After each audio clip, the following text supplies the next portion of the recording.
Thank you sa ating music team for preparing our hearts sa word ng Panginoon. It's good to see ang original pianist and violinist natin coming together again.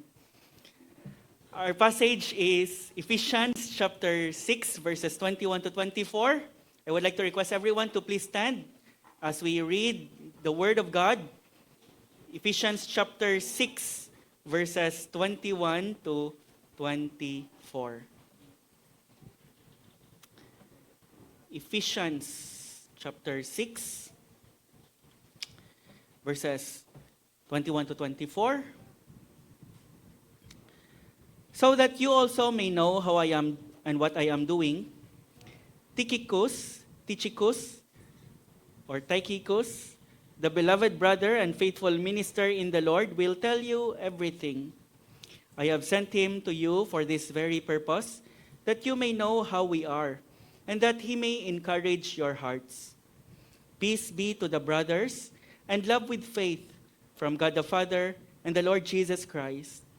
Grace be with all who love our Lord Jesus Christ with love incorruptible. Brothers and sisters, this is the word of the Lord. Let's pray. Father, we thank you that all your word, all scripture has been inspired by you. And so, Lord, even here in Paul's farewell message, in his closing remarks, in his benediction, we know, O Lord, that we can glean something that will build us up in the faith and sanctify us and conform us to the Lord Jesus Christ. Lord, we pray that you will be with us this morning as we study your word, and we pray, O Lord, that its principles will be seen, applied, and be reflected, Lord, in our lives. In Jesus' name we pray. Amen. Please be seated, brothers and sisters, friends. Last week na sermon natin, I said na probably second to the last sermon yon ng Ephesians series natin. But as I study our passage, I feel I need to preach two more messages. So this message is now the second to the last. And I'll reserve the final verse for our last sermon in this Ephesians series. Timing next week, may lunch fellowship tayo, and we will celebrate how this beautiful letter had blessed us, this word of God that we call the letter of Paul to the Ephesians. May testimony time tayo during our lunch. So please prepare your thanksgiving to the Lord for how He has blessed you through this wonderful, inspired book of Ephesians. In our spiritual warfare mini-series in this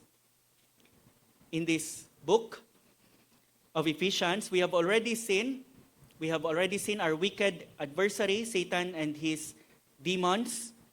We have also seen our whole armor, the belt of truth, the breastplate of righteousness, shoes of the gospel, the shield of faith, and we have seen our weapon of attack, the sword of the Spirit, which is the Word of God. And not only that, but binigyan tayo ng Panginoon ng wartime advantage natin. Medyo wartime advantage. Parang hindi siya gumagana, Cloyd. Pag na ganyan naka-Cloyd, ano mo na lang, Cloyd, pakipress. Wartime advantage prayer. We may call to our Commander-in-Chief anytime, to our Heavenly King, and He will provide us everything that we need in winning the battle. I will add a fifth point to this morning, and I called it our worthy allies. Our worthy allies. May dalawang worthy allies na makikita sa passage natin, and that is Paul and Tychicus. Hindi ko pa rin alam kung paano i-pronounce Tychicus.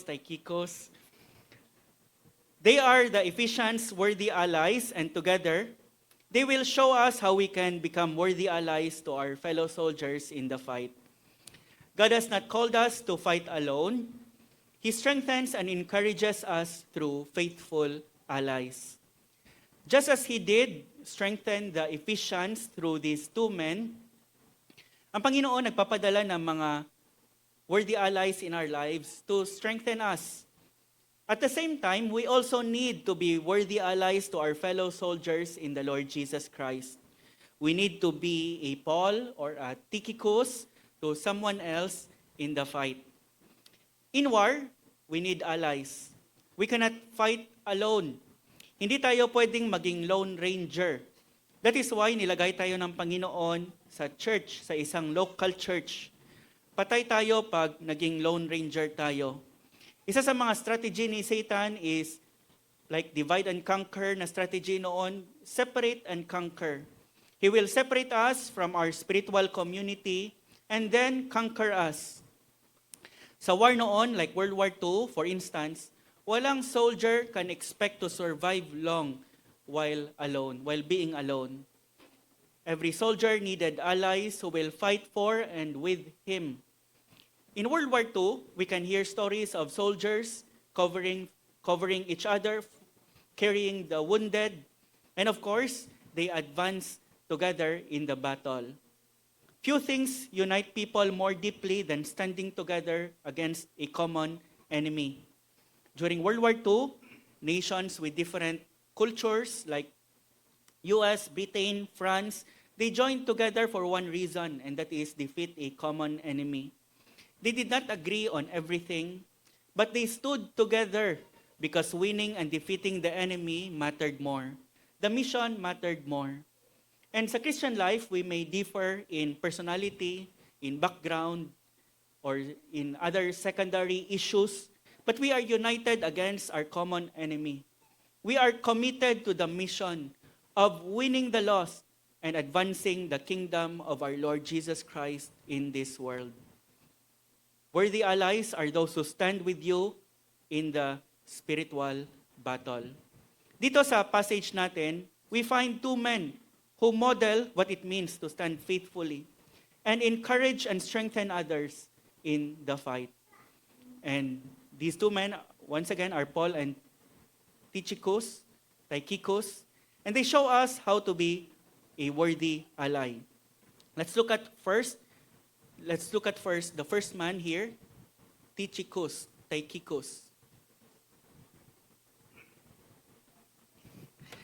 Verse 21, so that you also may know how I am and what I am doing.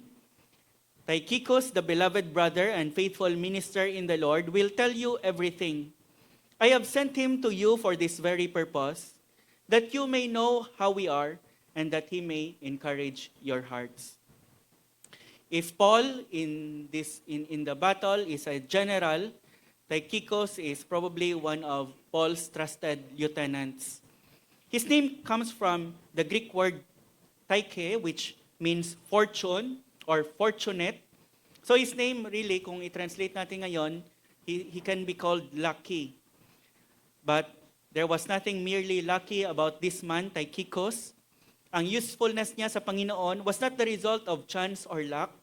Na-learn natin sa book of Ephesians that his salvation and his subsequent faithfulness is the result of God's sovereign work in his life.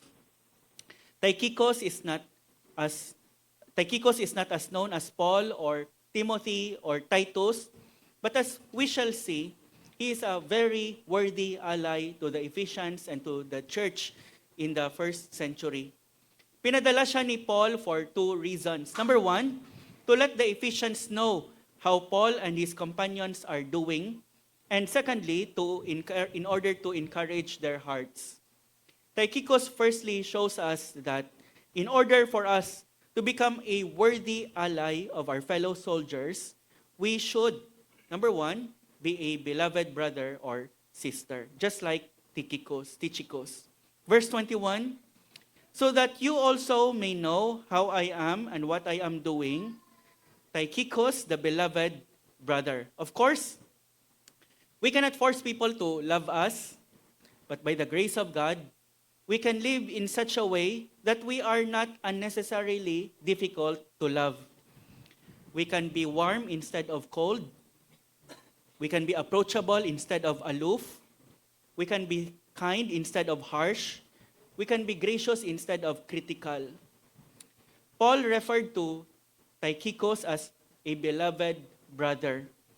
Pwede lang naman na tawagin niya si Tychicus na brother, but Paul added the adjective beloved brother. Agapetos adelphos, beloved brother. It shows that Tychicus was a warmly relational man. Hindi siya cold or detached or aloof. Hindi siya grumpy or difficult to be around. Hindi siya critical or irritable. He was the beloved brother. Notice, sabi ni Apostle Paul, hindi nagsabi si Apostle Paul, my beloved brother Tychicus. He said, the beloved brother. Meaning to say, hindi lang siya mahal ni Paul. He is not just dear to the heart of Paul. He was beloved by many. He is dear to many hearts. He had a reputation of being deeply loved by the brethren in the early church. He loved others, and others also loved him. The love of Christ overflowed through this man to others, and that made him easy to love by the early church. When Paul used the word to describe Tychicus, everyone who knew him would have nodded their heads in agreement, and they would have thought, yes, I agree. He is a dear, loving man, and we love him dearly ourselves. Would people describe you as the beloved brother or the beloved sister? If you say, well, hindi naman, not many people in the church even know me, it probably says more about you than it says about the church. Are you outgoing and friendly? Do you go out of your way to meet new people? Are you concerned with other people and their needs? Do you take genuine interest in others? Tychicus was that kind of man. That is why many just love him. And when Paul called him the beloved brother, everyone would have nodded and said, tama ka, Paul, he is a beloved brother. We love him. This is a man that is dear to our hearts. And actually, Paul would mention him in Colossians, and he would still address him, the beloved brother. And I believe people in Colossae, as well as in Ephesus, would have nodded in agreement and said, yes, this man is our beloved brother, Tychicus. And so to be a worthy ally, we should be a beloved brother or sister, just like this man, Tychicus. Second, to be a worthy ally, we can see here that we should be a faithful servant. Tychicus, the beloved brother and faithful minister, or simply servant in the Lord, will tell you everything.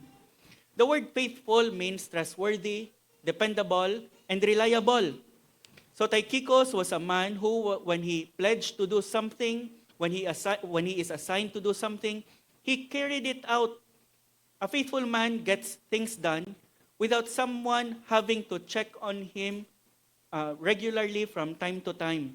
A faithful man is someone you can count on, you can depend on to get things done. Such was Tychicus. Hindi naman siguro nag-think si Tychicus na ma-mention siya sa Bible, but it turned out na na-mention siya sa Bible, sa New Testament, 5 times. 5 beses binanggit sa New Testament si Tychicus, and each mention of him highlights how faithful a servant he had been in the early church. Ang unang pagbanggit sa kanya was done by Luke in Acts chapter 20. Isa siya sa mga faithful companions ni Apostle Paul. Kasama niya si Sopater, the Berean, son of Pyrrhus, accompanied him.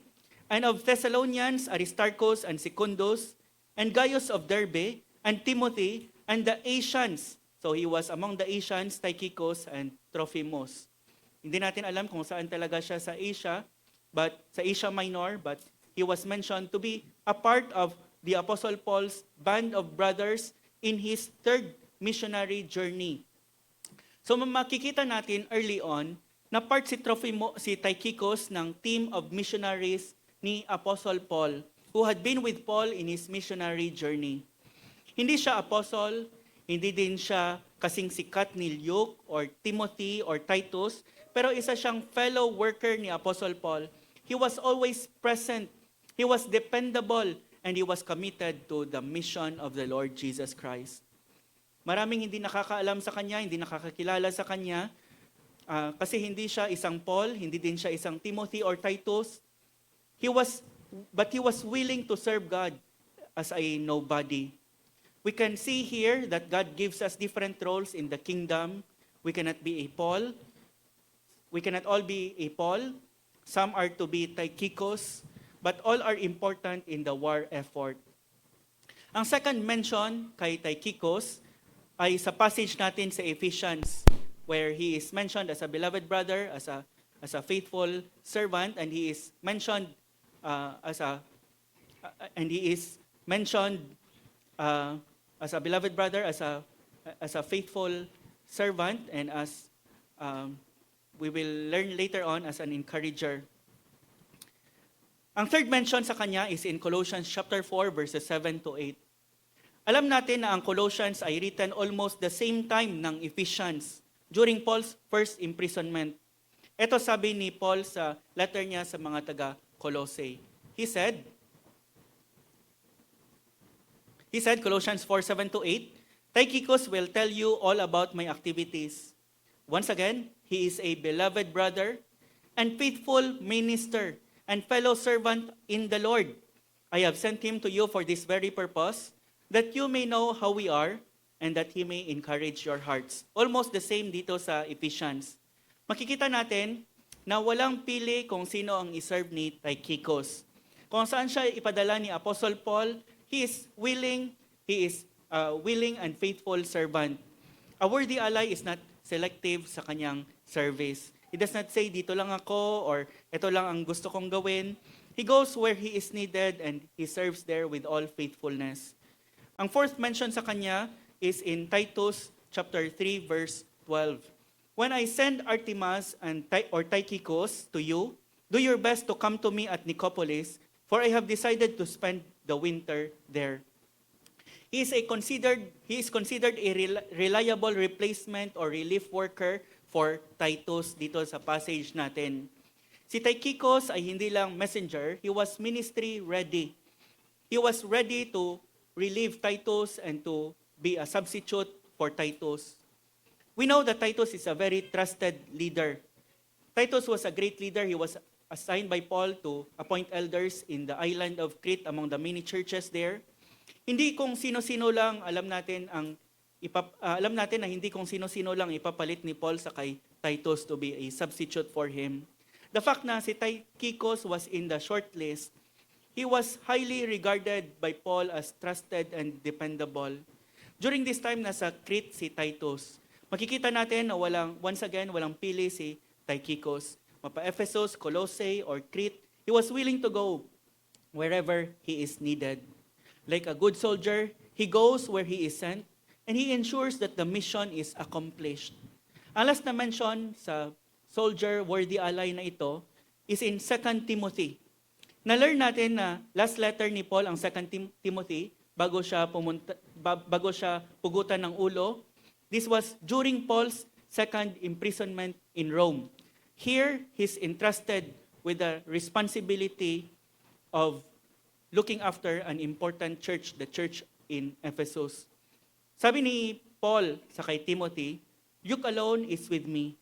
Get Mark and bring him with you, for he is very useful to me for ministry. Tychicus, I have sent to Ephesus. This is the same chapter where Paul said, Demas has forsaken me, having loved this present world. In fact, the mention of Demas happened in verse 10, 2 verses before the mention of Tychicus. While Demas has abandoned the Apostle Paul, Tychicus remained ready to be sent, ready to serve wherever the Apostle Paul wanted him. While others walked away from the Apostle Paul, ang worthy ally na ito remained with Paul until the end. Nalearn natin kanina sa 2 Timothy na during the time the letter was written, Timothy was pastoring in Ephesus. When Paul wrote 2 Timothy, alam ni Apostle Paul na hindi na siya magtatagal sa mundong ito. He knew he would not be here much longer. That is why he urgently asked Timothy to come to Rome before he died there. But if Timothy leaves Ephesus, who will take care of the church? Who did Paul send as a substitute? Tychicus once again. Tychicus was the ever faithful reliever. He became a reliever for Titus, he became a reliever for Timothy. And he was completely content with that role of being a reliever. He was never chasing position, never demanding prominence. Hindi siya nag-ask for a spotlight. He was simply willing to serve the Lord wherever he needed, kahit na in the background. Where can I help in the body of Christ? Where can I serve the Lord and His people? Send me there. That is the kind of man he is. And that kind of a servant is rare. Not everyone can be a Paul. Not everyone can be a Timothy or a Titus. But many can be a faithful Tychicus, quietly filling gaps and serving even without recognition. One time, Pastor John Piper mentioned two types of Christians. He said one type of Christian is what he calls a coronary Christian. The other is an adrenaline Christian. Tychicus was a man whom Pastor John Piper would probably call a coronary Christian. Coronary from the heart. Si Pastor John na lang ang mag-explain. Sabi niya, I am glad for adrenaline. I suspect it gets me through lots of Sundays. But it doesn't do much for Mondays. I am more thankful for my heart. It just keeps on serving during good days and bad days, happy and sad, high and low, appreciated and unappreciated. It never lets me down. It never says, I don't like your attitude, Piper. I'm taking a day off. It just keeps humbly love-dubbing along. He said further, coronary Christians are like the heart in the causes they serve. Adrenaline Christians are like adrenaline, a spurt of energy, and then fatigue. What we need in the cause is coronary Christians. Marathoners, not just sprinters. People who find the pace to finish the lifelong race. And he said, oh, for coronary Christians. Christians committed to great causes, not great comforts. I pleaded with you to dream a dream bigger than you and your families and your churches. So Tychicus was what John Piper would probably call a coronary Christian. Faithful even if unappreciated. Faithful in the long haul, not just with having a short burst of energy. From the book of Acts to the book of 2 Timothy, he was just there, faithfully serving Christ by serving Paul and the churches that Paul assigns him to serve. After men like Demas have left, he was still there, serving, ready to go. I wonder in heaven how many would be thankful to the ministry, to the service of this beloved brother. Nobody knows. Only eternity will tell of the far-reaching impact of this humble, faithful, beloved servant of the Lord. Paul said, Tychicus is a faithful servant. And ang word na servant dito in Greek is diakonos, from where you can hear the word deacon. This man just wanted to serve others. Servant, slave, servant. He was willing to be the servant of all. He had learned well the teaching of Jesus that the greatest among you shall be your servant. Just as Jesus said, he came not to be served, but to serve and to give his life a ransom for many. So this person does not want to be served, but want to serve just like his master, the Lord Jesus Christ. He served under the Apostle Paul, ready to be sent anywhere, do anything, serve anyone, without any hesitation, all for the sake of Christ and His body, the church. Sa Colossae, sa book of Colossians, Paul called him not just a servant, a diakonos, but a doulos, which means a bond slave. Tychicus realized that he is not his own. He was bought with a price, and he wanted to live for one purpose, and that is to be a bond slave to his great master, the Lord Jesus Christ, the greatest master of all. And so, as a slave of Christ, he was a willing servant for others. He was a faithful servant. Sabi ng mga Bible scholars, travel from Rome to Ephesus could take 4 to 6 weeks, 4 to 6 weeks, or even more, sometimes even months, depending on the circumstances. It would involve land and sea travel, and during that time, travel was unpredictable. It can involve storms, it can involve pirates, poor winds, sickness, even shipwreck, just like what the Apostle Paul experienced in the book of Acts. But kahit walang tracking number, the letter of Ephesians reached exactly where it needed to go because of this faithful servant of God, Tychicus. Tychicus was just a faithful servant. And as we have seen, his faithful service did not just benefit the saints in Ephesus or in Colossae, his service benefits us, even us today. How? Because we have Ephesians in our New Testament today. Because Tychicus had been a faithful servant. And possibly pati Colossians and Philemon were letters that he was the courier. And sabi ng iba, he might even be the scribe of the Apostle Paul in writing the book of Ephesians. We know it's all because of God and his providence, but humanly speaking, and by his grace, we have Tychicus to thank this letter. We have Tychicus to thank for this letter that we have studied for 2 years, that it was delivered and it reached its destination as intended. God uses faithful, often forgotten servants to accomplish great things. At the judgment, ang words that you and I would want to hear from our Master, the Lord Jesus Christ, are the words, "Well done, thou good and faithful servant. You were faithful with a few things. I will put you in charge with many things. Enter into the joy of your master."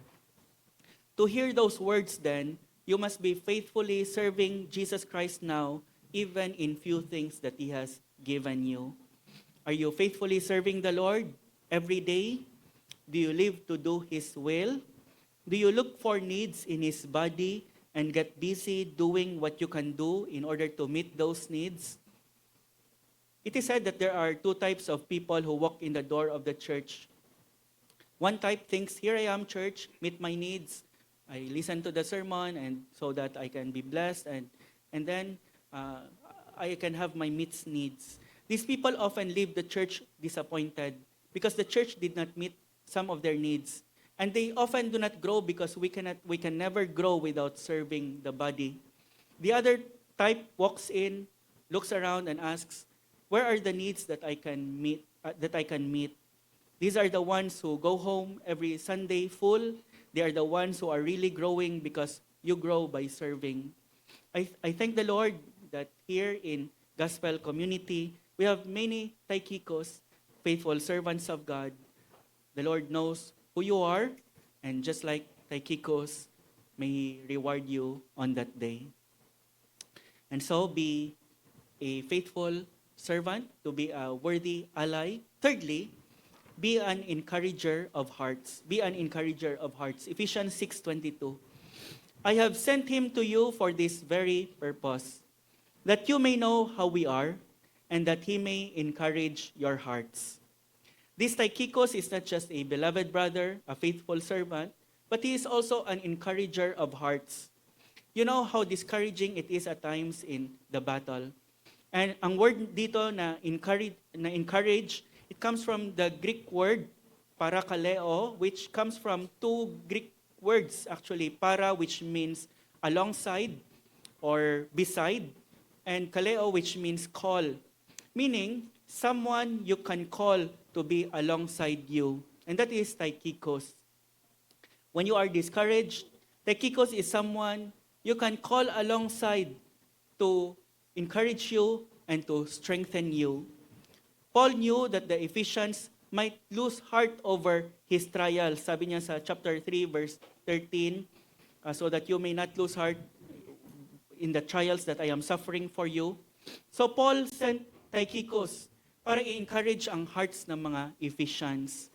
Paul the Apostle knew that Tychicus had the ability to give an encouraging report to the believers in Ephesus about his imprisonment and trial in Rome. Alam ni Paul that Tychicus had a spiritual maturity na i-interpret ang imprisonment ni Paul through the lens of the sovereignty of God and to report it in such a way na ma-encourage ang discouraged na mga hearts ng mga taga-Ephesus. Probably instead of saying na kawawa si Apostle Paul, kinakawawa talaga siya doon, Tychicus would say, yes, he is chained, but the gospel of God is not chained. Every time they change guards, may captive audience na naman si Apostle Paul to share the gospel with. And now it has even become known to all the Praetorian Guard and to all the rest that his imprisonment is for Christ. And some of the brothers hearing of his imprisonment are much more bold to speak the word without fear. Probably that would be what he would be saying. He would be saying, yes, he is suffering, but he is still rejoicing. Yes, he is imprisoned, but the gospel is still advancing and in very unlikely places. Because of Paul's imprisonment, may mga believers na kahit na sa mga imperial guards and sa household mismo ni Caesar, who would expect na may mga believers na doon. And it is a result of the imprisonment of the Apostle Paul. Tychicus knew how to bring glad news para sa mga discouraged hearts ng mga Ephesians. And that is a needed ministry today, the ministry of encouragement. Not that we deny hardship, but we help people see God's hand even in hardship. Not minimizing trials, but able to let people see God's purpose in trials. Being an encourager is one of our joyful responsibilities as believers. Isa ito sa mga one anothering commands sa Bible na makikita natin. For instance, in Hebrews chapter 10 verses 24 to 25, not neglecting to meet together, but encouraging one another, and all the more as you see the day drawing near. Hindi lang daw na mag-meet tayo at hindi tayo mag-absent sa gathering ng church, but when we meet, we are intentional in encouraging one another. And all the more as the day of Christ is drawing near. Sometimes, ang presence lang natin, encouraging na sa iba. That is why we should not neglect to meet together. But we are also to intentionally encourage one another. Every Sunday or other days of the week, we are to ask, who can I encourage today? And we should come here in advance and linger a little enough to be able to do that. Or if late na, gutom na, we can invite someone for coffee or dinner or fellowship with the intention of encouraging him or her. 1 Thessalonians chapter 5 verse 11 says, therefore encourage, again, allelos, one another and build one another up, one anothering command. Encourage one another and build one another up. This is one of the one anothering commands we owe to our fellow members. What a ministry there is for a person who learns to be an encourager. And just few practical tips, practical advice. Firstly, in being an encourager, be intentional. Once again, ask, who can I specifically build up and encourage this week or this month or even this year? Ang mindset mo should shift from, sana ma-encourage ako sa message mamaya or sa fellowship mamaya, to mag-shift sa, who can I encourage at church today or this week or this month? Secondly, use scripture. Use the Bible. That in Jesus Christ, there is no meaningless suffering, there is no purposeless sickness, there is no wasted surgery, because in Christ, lahat para sa kanyang mga children, may meaning and may purpose in conforming them to the Lord Jesus Christ. Use scripture, use even songs that are replete with scripture. Be an encourager of hearts. From Tychicus, we have learned how to be a worthy ally to our brothers and sisters in the fight. First is by being a beloved brother or sister. Second, by being a faithful servant of Christ and of others. And thirdly, by being an encourager of hearts. Now let's look at how to be a worthy ally through the Apostle Paul. And Paul shows us how to be a worthy ally. And makikita natin sa part ni Apostle Paul, in being a worthy ally, we must we must practice caring concern for the church. We must practice caring concern for the church. Verse 21 and 22, so that you also may know how I am and what I am doing. Tychicus, the beloved brother and faithful minister in the Lord, will tell you everything. I have sent him to you for this very purpose, that you may know how we are, and that he may encourage your hearts. First of all, notice ang desire ni Apostle Paul for believers to know how he was doing, and his desire to encourage them. In-emphasize ni Paul twice. First, sa verse 21, so that you also may know how I am and what I am doing. Second, sa verse 22, I have sent him to you for this very purpose, that you may know how we are and that he may encourage your hearts. Alam ni Paul that the Ephesian believers are worried about him. How is Paul doing? How's the house arrest of the Apostle Paul going? Where are we in the whole where is Paul in his trial? Is he being fed well? What is happening to the Apostle Paul? Paul knows that they are being worried about him. And the Apostle Paul is concerned to send them message of how he is doing and his companions. Why? Because of his caring concern that they would lose heart over what he is suffering for them. Although nasa kulungan si Apostle Paul, makikita natin that his mind is still concerned for the church in Ephesus. This attitude is so like Jesus. On the night before he was crucified, anong ginawa ni Jesus Christ? Hindi siya nagmukmok lang and nag-self something, nag-focus sa kanyang self. He washed the disciples' feet. He taught them all night. He prayed for them, especially for the Apostle Peter. And as Jesus was hanging on the cross, paying the penalty of the sins of the world, he thought about his mother. He thought about his disciples. He thought about the thief beside him. He even prayed for those crucifying him. He thought about others. If anyone ever had the right to be consumed with his own suffering, it was Jesus before the cross and on the cross, and yet he was thinking about others all the time. And here is Paul. He is the one in prison. He is the one in danger. He is the one facing uncertainty. And yet he is concerned that the Ephesian believers would be the ones encouraged. That is so very much like Jesus, thinking others when others would have been thinking about themselves. Kahit nasa kanyang maikling farewell message, Paul cannot hide his love for the church and his concern for them. Sabi ng isang author, Paul shows that he was able to sketch out the grandest visions and yet know how to practically implement them in the life of God's people.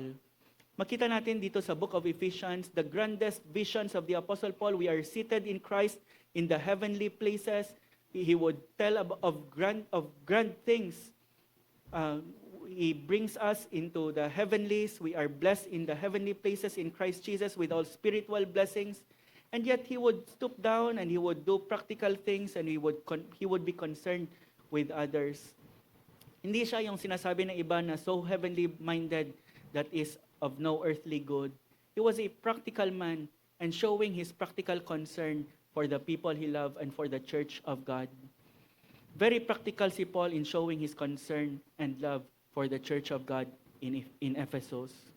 So in being a worthy ally, we must practice caring concern for the church. Second, in being a worthy ally, we must pursue gospel blessings for the church. We must pursue gospel blessings for the church.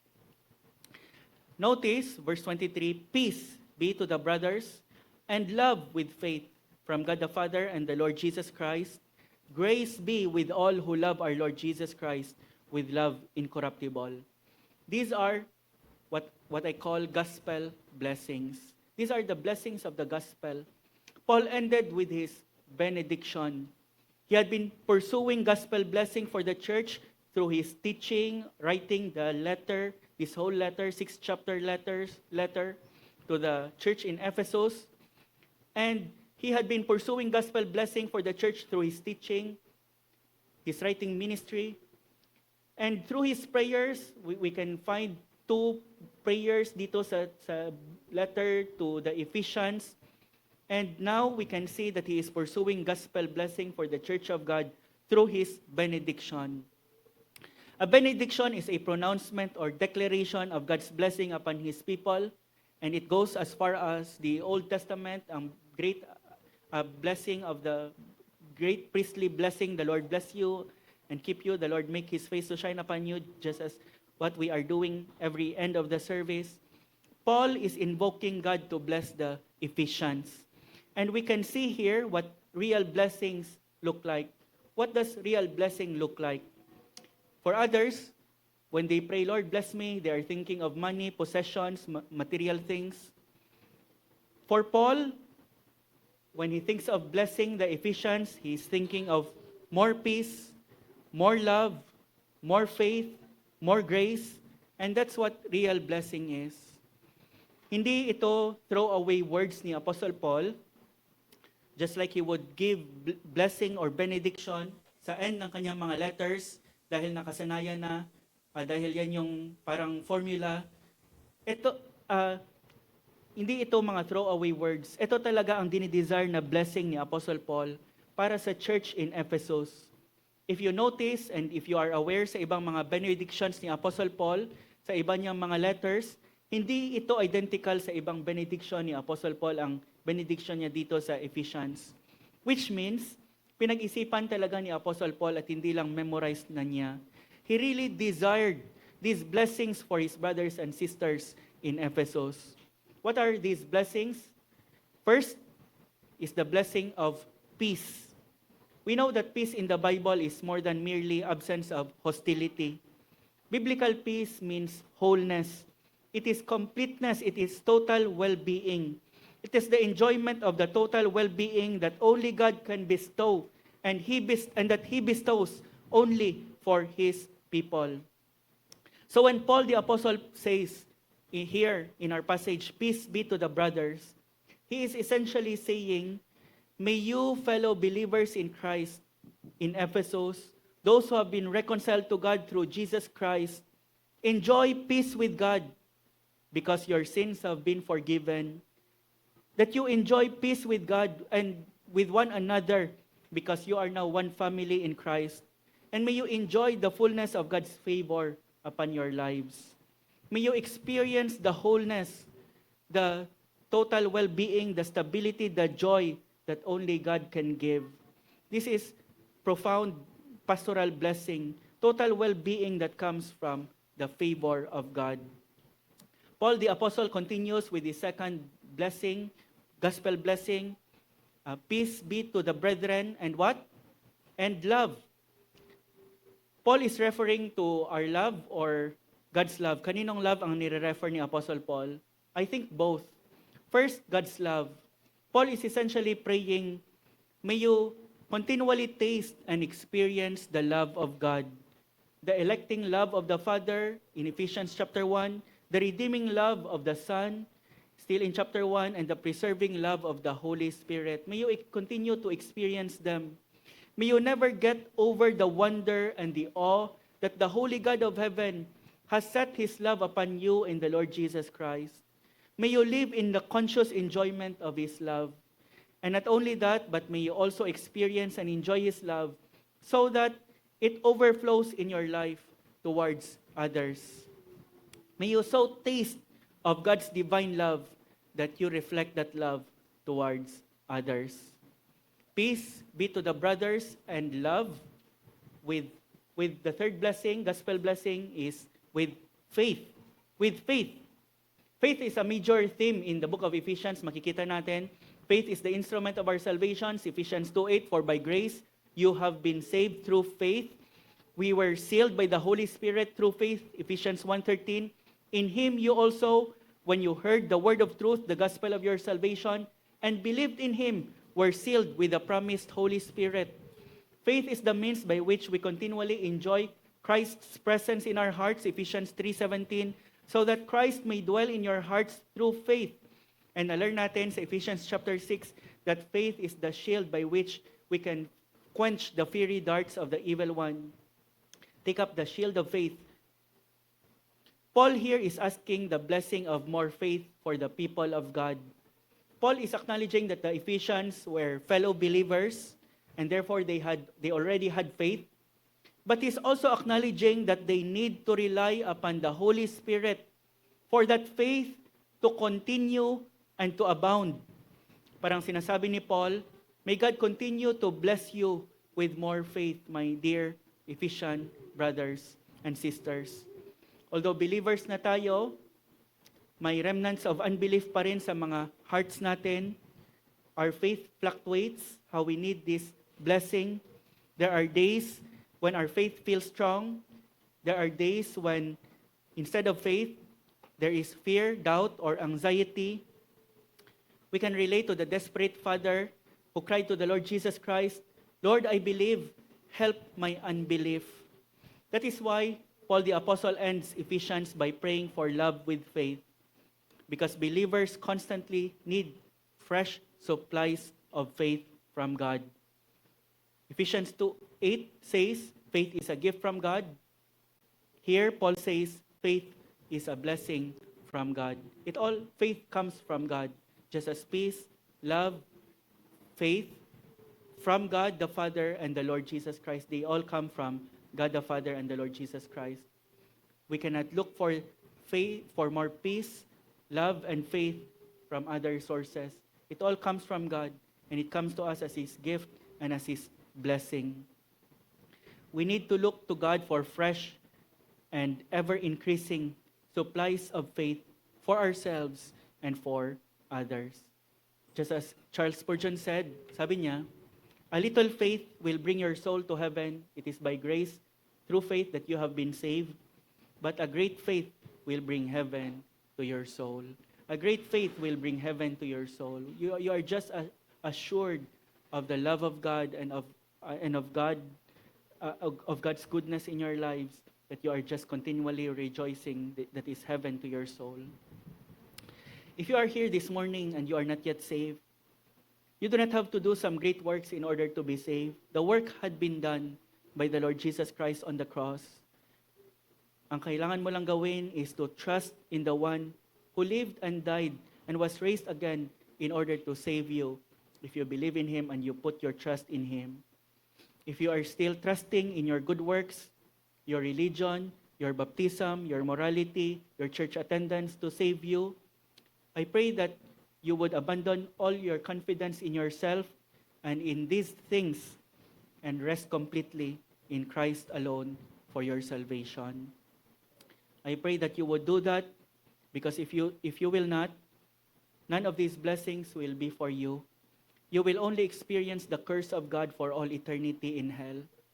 And so I pray that this day you will repent of your sins and place your faith in the Lord Jesus Christ alone for your salvation. That's the first part of Paul's benediction: peace, love, and faith. The second has to do with grace. Paul says in verse 24,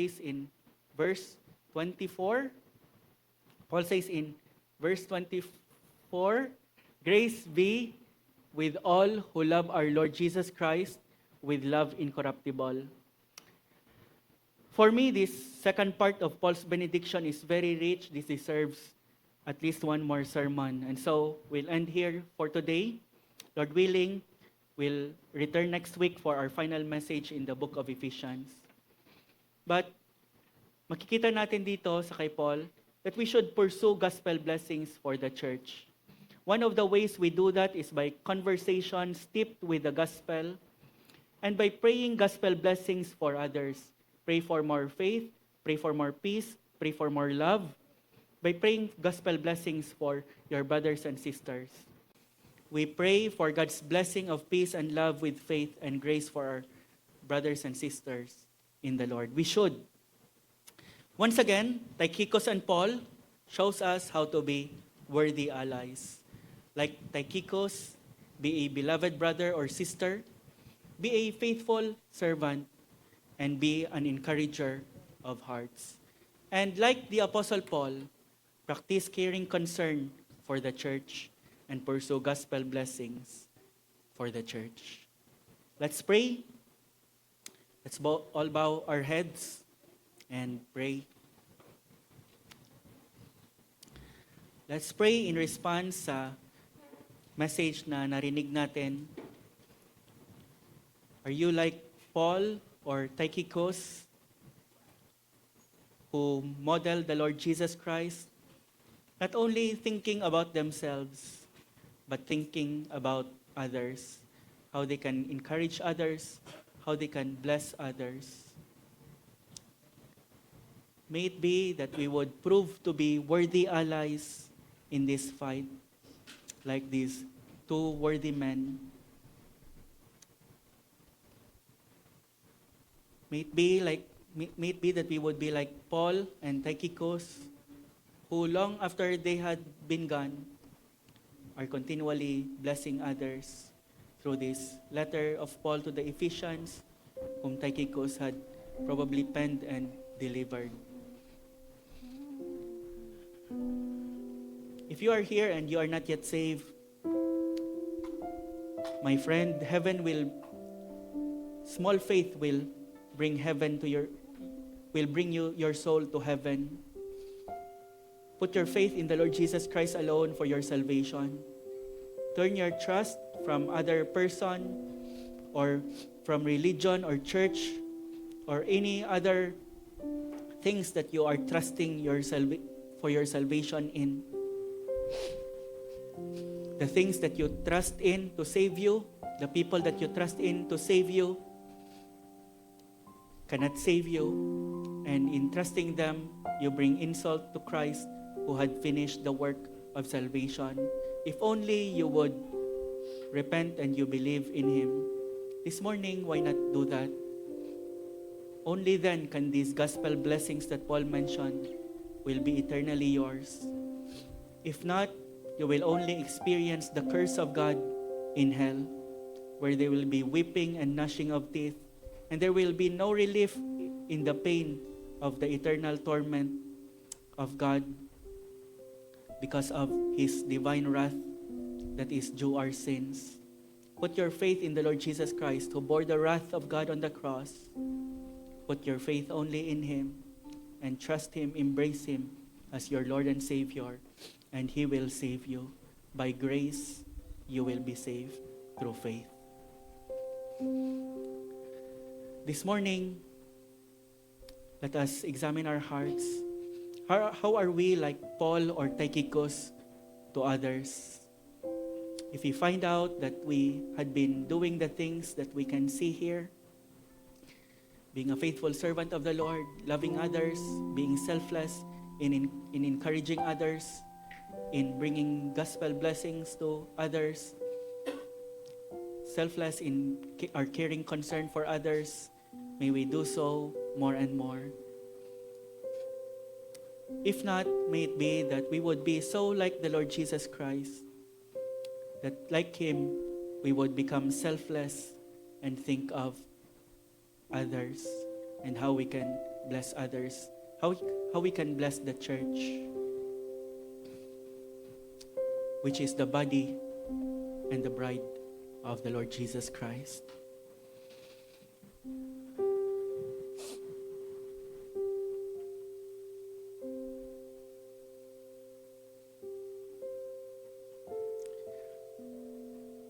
Lord, help us to be like these two men, Paul and Tychicus, who did not live, Lord, for what the world is living for. Faithful servants of yours, whose reward is with them and being enjoyed by them now, because they had lived for not the things of earth, but the things of heaven, the things of eternity. Oh Lord, how we long to be like these men who had strived to become more and more like the Lord Jesus Christ in their daily lives. How we long to be like these men. Help us, Lord, to be like these men who have reflected the Lord Jesus Christ in His love, in His caring concern, in His desire to bless others. Once again, Lord, we thank you for the great salvation that you have given us. We thank you for your great love that you have set upon us, though we are not worthy. We deserve, Lord, hell. We do not deserve to belong to you. We are children of wrath like the rest of mankind. But you have set your love upon us, and through the gospel have saved us. O Lord, may that love and that gospel will flow through us, and will be reflected and will be communicated by you through us. Lord, use us just as you have used these two worthy men, Paul and Tychicus. Use us, Lord, in whatever way you can use us. We do not ask for prominent positions. We do not ask, Lord, to be in the forefront. We do not ask, Lord, to be in the spotlight. Our only request, O Lord, is that you would not pass us by while you are using others. Savior, do not pass us by. In your name, Lord Jesus, we pray. Amen.